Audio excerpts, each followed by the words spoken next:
Once upon a midnight dreary, while I pondered, weak and weary, over many a quaint and curious volume of forgotten lore, while I nodded, nearly napping, suddenly there came a tapping, as of someone gently rapping at my chamber door.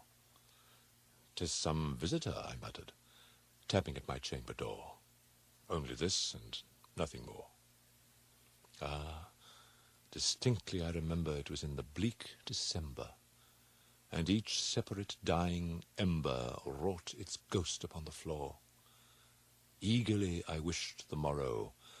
Vainly I had sought to borrow from my books surcease of sorrow. Sorrow for the lost Lenore, for the rare and radiant maiden whom the angels name Lenore, nameless here for evermore. And the silken, sad, uncertain rustling of each purple curtain thrilled me, filled me with fantastic terrors never felt before, so that now, to still the beating of my heart, I stood repeating, "'Tis some visitor entreating entrance at my chamber door, some late visitor entreating entrance at my chamber door. This it is, and nothing more." Presently my soul grew stronger. Hesitating then no longer, "Sir," said I, "or madam, truly your forgiveness I implore.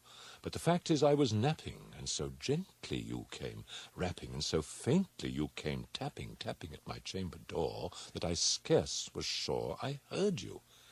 Here I opened wide the door. Darkness there, and nothing more. Deep into that darkness peering, long I stood there, wondering, fearing, doubting, dreaming dreams no mortals ever dared to dream before. But the silence was unbroken, and the stillness gave no token. And the only word there spoken was the whispered word, "Lenore." This I whispered, and an echo murmured back the word, "Lenore." Merely this, and nothing more.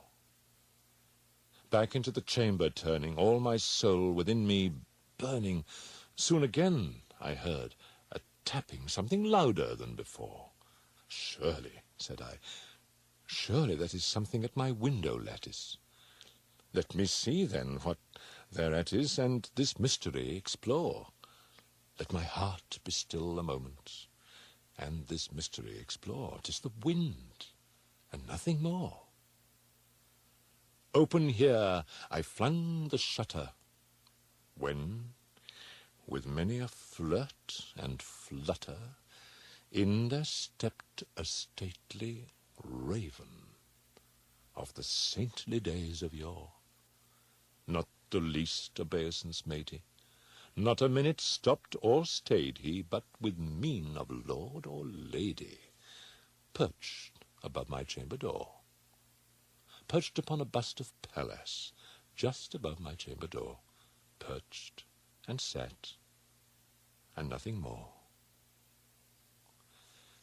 Then this ebony bird, beguiling my sad fancy into smiling, by the grave and stern decorum of the countenance it wore, "Though thy crest be shorn and shaven, thou," I said, "art sure no craven, ghastly, grim, and ancient raven, wandering from the nightly shore. Tell me what thy lordly name is on the night's Plutonian shore." Quoth the raven, "Nevermore." Much I marvelled this ungainly fowl to hear discourse so plainly, though its answer little meaning, little relevancy bore, for we cannot help agreeing that no living human being ever yet was blessed with seeing bird above his chamber door, bird or beast, upon the sculptured bust above his chamber door with such name as Nevermore. But the raven, sitting lonely on that placid bust, spoke only that one word, as if his soul, in that one word, he did outpour. Nothing farther then he uttered, not a feather then he fluttered, till I scarcely more than muttered, other friends have flown before. On the morrow he will leave me, as my hopes have flown before. Then the bird said, nevermore.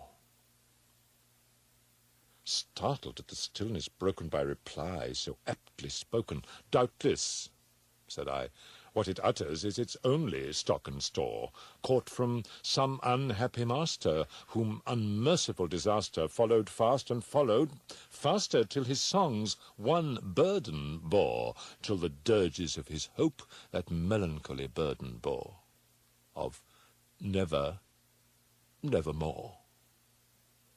But the raven still beguiling all my sad soul into smiling, straight I wheeled a cushioned seat in front of bird and bust and door. Then upon the velvet sinking, I betook myself to linking fancy unto fancy, thinking what this ominous bird of yore, what this grim, ungainly, ghastly, gaunt, and ominous bird of yore meant in croaking, nevermore. This I sat engaged in guessing, but no syllable expressing to the fowl, whose fiery eyes now burned into my bosom's core. This and more I sat divining with my head at ease, reclining on the cushion's velvet lining that the lamplight gloated o'er, but whose velvet violet lining with the lamplight gloating o'er, she shall press nevermore. Then methought the air grew denser, perfumed from an unseen censer swung by seraphim, whose footfalls tinkled on the tufted floor. Wretch, I cried, thy God hath lent thee, by these angels he hath sent thee respite and nepenthe from thy memories of Lenore. Quaff, oh quaff this kind nepenthe, and forget this lost Lenore. Quoth the raven, nevermore.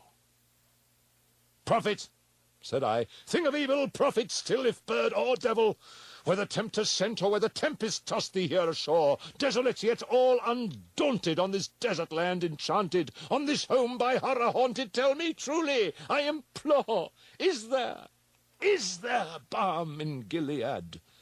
Tell me, I implore. Quoth the raven, nevermore.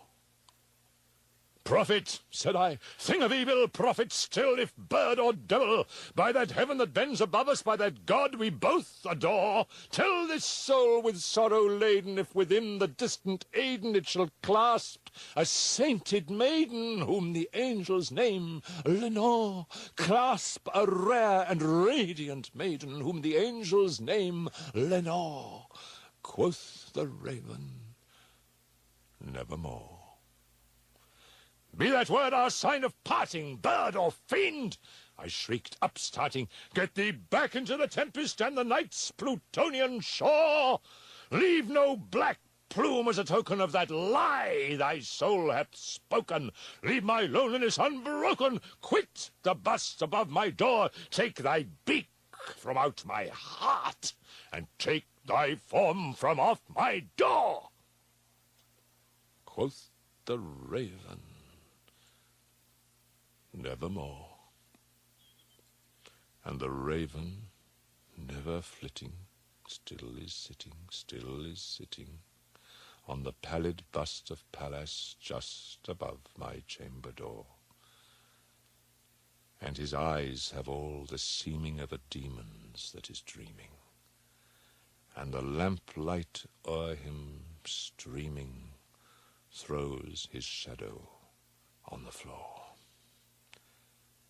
And my soul from out That shadow that lies floating on the floor shall be lifted